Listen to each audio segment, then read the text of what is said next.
welcome to Recharging with Champions. I'm your host, Charlotte Harrill, and I am joined again by Miss Sheena Easter. Hello. Thank you again for coming. I always love it when you join our show. Happy to be here. So today we are going to talk about something that it's maybe not as positive, right? It's when you get in that slump. We've been there. Oh, yeah. I felt that just to where you're marketing, you're doing branding and marketing and advertising. And a lot of times you don't see those wins immediately. Yeah. And it's just so hard to stay focused and keep that momentum, to keep the fire stoked when maybe that fire is not burning as much as it should be, or maybe sometimes not at all. So how often you're marketing daily, correct? Would you say almost in some capacity? Yes. Yeah. You're doing some kind of branding for the team, or how often do you feel that slump? I see it more so from the team. It's easy for them to get, like you said, get down. You get a couple losses. It's easy to get in a funk and get out of that and get to a good spot, especially if, like you said, you're doing the activities every single day and nothing is coming to fruition quickly enough. You just feel like you're spinning your wheels, right? Which is part of marketing. Sure. A little bit. Yeah, I know I felt like that. It was just a couple weeks ago, and doing a podcast is a perfect example of this because you do a lot of work and it doesn't take off immediately. Everybody told me, Charlotte, it's a year or two to grow, and I'm like, that's a lot of marketing effort to put in and just feel like your wheels are spinning. So I thought, let's address the monkey in the room. Let's talk about when we do feel that slump and we don't have that inertia to market. What are some things that we can do? And so we put together a list. There are lots of things that you can do, right? I know, and sometimes it's just a bottle of wine. Every once in a while, you just have to resort to just taking a day off. But we're going to talk about some tips that we have used and we have helped others use when it comes to reigniting that flame. So, Sheena, you start. What would you say is tip one? For me, it is finding the support system of folks that we work with. Understand other folks' strengths. If you've exhausted your efforts, you've tried the same thing over and over again, this isn't working, I'm not seeing these results that I want, find those people who can bring out the new creativity in you or within themselves to help you. I love that. Support system is number one, and that's huge. Knowing who you can go to, because the reality is there are the people that are going to piss on your parade, for better lack of term, right? They're just the naysayers. And sometimes they're people that we love. Right. It's just that they don't have that dream and that vision, and their core, their values are not the same as ours. Necessarily, yep. So you have to really know who those people are. I think that is great advice. And maybe having that already in your toolkit, knowing my team knows if I've got a mortgage banker who was so sideways, like she was done. She loves her realtors, but she was done socializing with her realtors. She was done spending the time and the marketing energy and doing the pop buys. And, she was just tired. Exhausting. It is, especially in lower months when you don't see that bang for your buck. She was just exhausted. So she'd come to me, and I will say, as a team lead, I'm like, okay, let's look back and show you the wins. Look at what happened 2 months ago when you did this. Right. And let's bring that back and refocus. Right. Which brings me to my number two, which is making sure that the marketing you're doing and the advertising you're doing and the branding, those are three different facets. Sure. But making sure that they are all still aligned with your goal. Yes. I have found that sometimes I get into the marketing weeds where there's a cool new shiny object.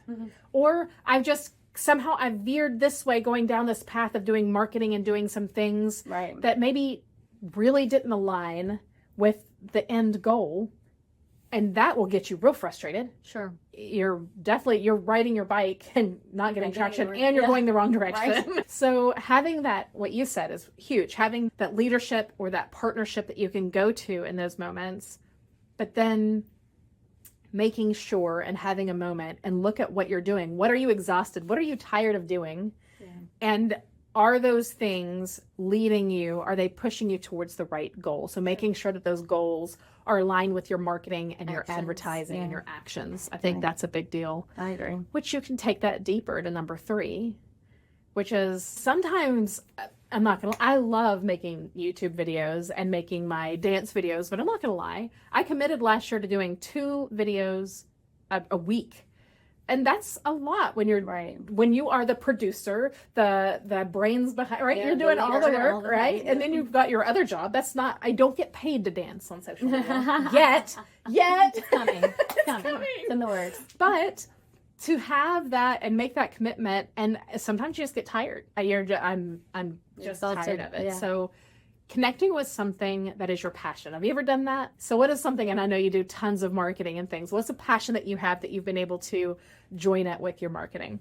I think events isn't necessarily marketing, but it is, because the event in itself, we can go showcase that, right? How much fun we had, how much we learned, just the great value. So that to me has been fun in marketing, because it's actually an event that we can do and host, that we can be personal with, we can reconnect with, we can talk real estate industry or not. You just did one recently that really goes to all of your passions. You did the baseball. Right. So tell me about that. That was awesome. That's a great way of connecting your passion with an event that was networking. Yeah. So it was a realtor appreciation event. So we invited our realtor partners and a few other partners in the industry as well to opening night of our local collegiate baseball team. Right. It was just, we could sit and chat. We're watching the game. The weather is great. We're having some baseball food.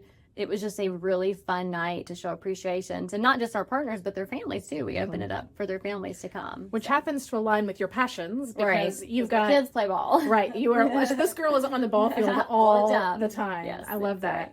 And like my passion would be like dancing. I like to dance. So I brought that into my YouTube, even though that's mortgages is not dancing, I'm well aware. But also we do events where we can do like a salsa night, or we can actually teach people. We actually got to take a real estate partner out in Louisville and went salsa dancing with the group. Oh, how great. And you're talking about a great way of networking, having a great time. Yeah, enjoying what you're doing. It is marketing, right? Yeah. You're building relationships, you're networking, you're building your brand. Right. But you're doing it. And you love doing that. And you love doing it. It's a really big, it really is. I would say that those are 3 things that you can do. And catch it on the front end. I have caught myself recently getting in the weeds and letting myself go maybe a week where I'm feeling just blah about all the things that I have to do. Catch it on the front end. Yeah. Identify it. And then start thinking what you need to do. Sometimes it is just take a break, right? Yeah. There is nothing wrong with saying, hey, I need a week, but there needs to be a start back date. Right. If I'm going to take a couple days and just be like expectations. Right. When you start back, these are the things that I'm going to focus on and work on to resume that. And knowing not to give up on something just because you aren't seeing the results immediately. I think it's an important thing to see that end goal, but give yourself a couple of days, but come right back into it. Right. If your goal is to make a networking group, that's a great goal, right? Yeah. It could be tiring. Take some time too. Oh man, talk about beating down doors. That's a great idea, folks. By the way, if you don't have a networking group, create a networking group with people that are amazing. Right. It'll probably take you 6 months to get it good. Sure, at least. Or maybe more, right? But that is something that when you can make it fun, because you can make that networking group meet and do things that you guys enjoy. Right? Or in the community, all the good things. That's it. Whatever your passion is, you can connect that to it, but not giving up. Maybe taking a break for a week, but don't pick it back up. Yeah, that's it. That's exactly right.